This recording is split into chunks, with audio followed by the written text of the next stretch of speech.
મારો છોકરો સારો રમેશ તો જોયો છે. હું ક્યાંનો ઘરે હોતું હું એમ પણ દેખાતો જ નહીં હવે.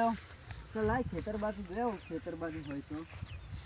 એટલે બેટા રમેશ એટલે તને હું ક્યાંનો હોતા હોઉં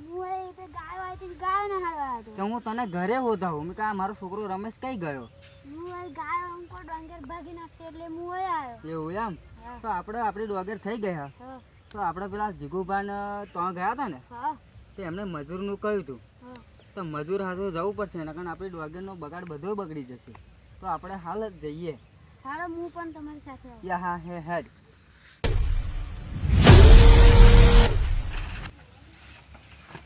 અલા બેટા રમેશ, આ જીગુભાઈ ઘેર તો તારો મારેલું છે. શું કહીશું? હવ જોઈએ ચોક હેડ હવે હોય ચોક મળે. અરે જીગુભાઈ તમારે ઘરે જા તમે તારું મારેલું છે. એવું? જય માતાજી.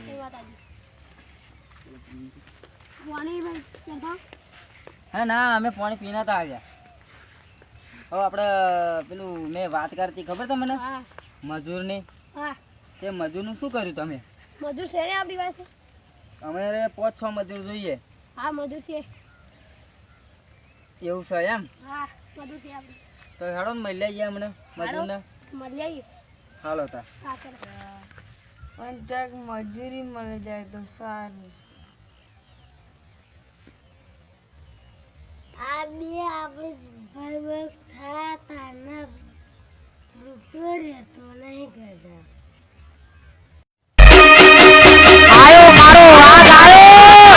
કાકાના છોકરાને ફોન કરું, એ તો કરી આલે પા મજૂરી. હાલો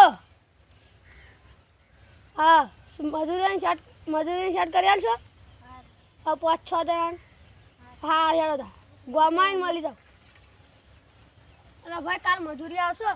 આવીશું તો ખરા, પણ 300 રૂપિયા અને ખાવું પીવું તમારે. એ તો બહુ મોંઘું પડે. તો તમે મારા ભાઈબંધની વાત કરી દો. હા કાલ મજૂરી આવશો? કેટલા લેશે? અઢી ખાવું પીવું 5,000 પોટર 2 પોટ આપી દે. હા એ તો આ